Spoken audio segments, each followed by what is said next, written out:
Hello and welcome along to this tutorial edition of Diecast Restos.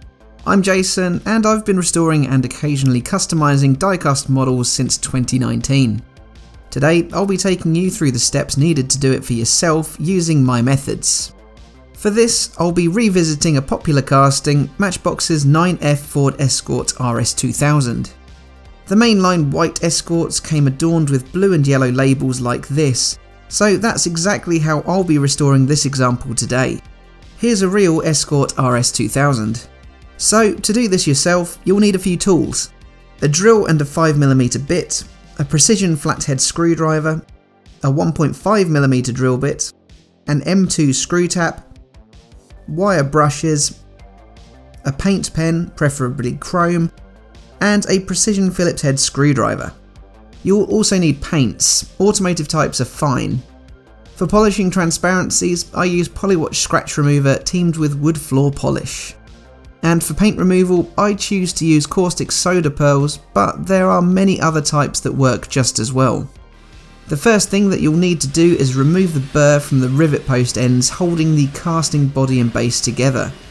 Be sure to only remove a small amount, particularly on these ends which have posts too small to tap.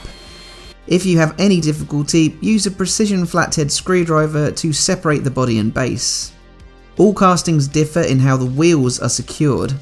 Some have suspension that hold the wheels in place, while these have been crimped onto the base. The interior will need a rinse, and the window piece has had a strip of tape added by a former owner. Luckily for me, that peels away with ease. The condition of the casting is good overall, with only some paint added in places. Now I do recommend anyone pursuing this hobby gets themselves a good rotary tool with a variety of attachments. Here I'm using mine to release those wheels. You could instead mask over them if using a liquid paint stripper rather than remove them like this. However, my wheels have been painted white by a former owner, so I soak them in Dettol antiseptic liquid which loosens the paint. Next, I drill out the front rivet post only with a 1.5mm drill bit. Then, using some brake fluid, I lubricate the post before tapping it. I use caustic soda pearls and boiling water to strip the paint from my castings.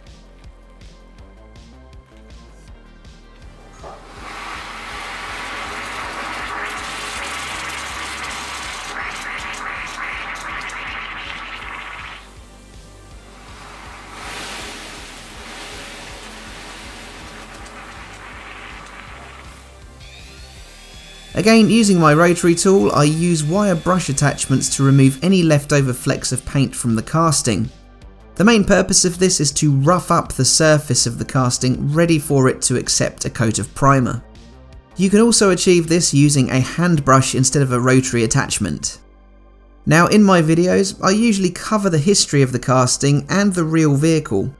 But since I restored a green Seagull Gliding Club RS2000 back in May last year, I've effectively covered both backstories. I'll leave a link here to that video for you to check out. I will just add that the Shell, Dunlop and CBA liveried Escorts were in the Matchbox mainline between 1978 and 1981 and featured either a tan or rarer red plastic interior. Here I've switched to my narrower brush to reach into all the nooks and crannies of the casting, notably the brilliantly cast grille on the base.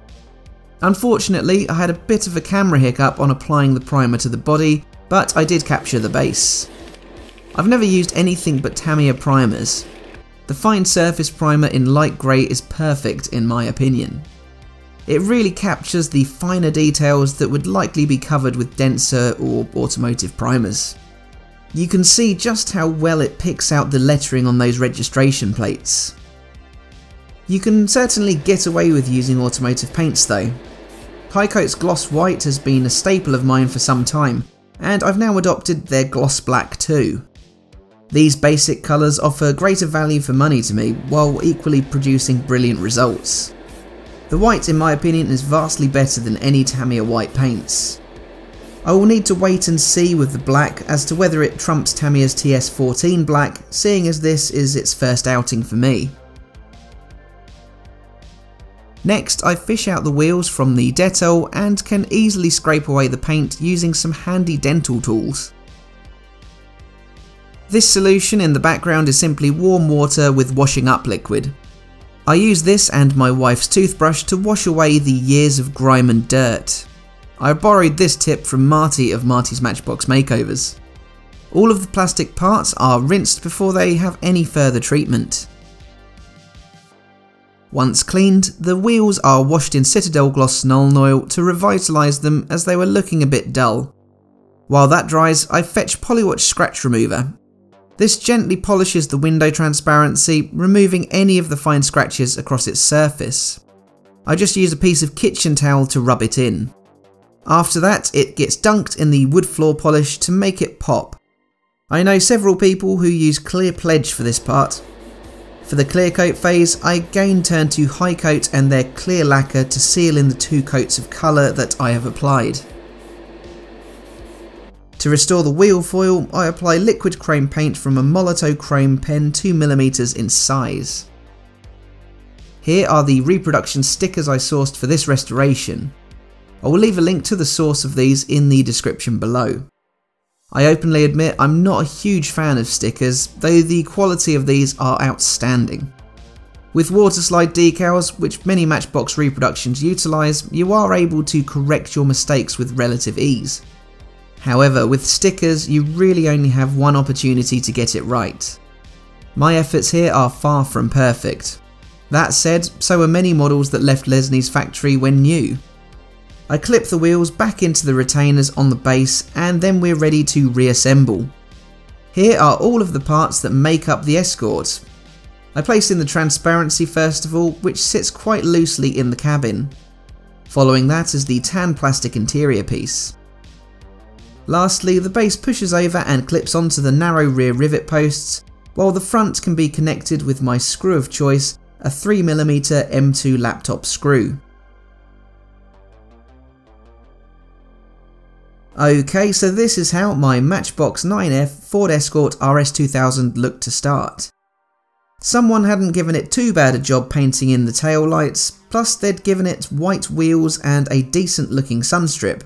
However, I wanted to return this model to factory spec while giving you a tutorial in the process. Hopefully, I've explained my methods clearly enough so that you too can now give this hobby a try for yourself. So let's take a look at the transformation. The model is now looking cleaner, refreshed with a new white coat and black base. The sunstrip's gone from the transparency, while the new stickers look outstanding. The white wheels have been replaced by foil trim reminiscent of the original too. I hope that I've explained everything clearly doing this restoration, but if you have any questions, do not hesitate to ask in the comment section. Also, let me know if you're going to attempt restoring or customizing for yourself after watching this video. Please leave a like if you found this tutorial useful and if you are a fan of the result. Also, be sure to subscribe to the channel for more of the same. Check out this casting next to my previous Matchbox Escort effort in the video outro. And take a look at my Patreon for previews of next week's builds. But all that leaves me to say is thank you for watching, and I will see you again for the next one. Bye for now.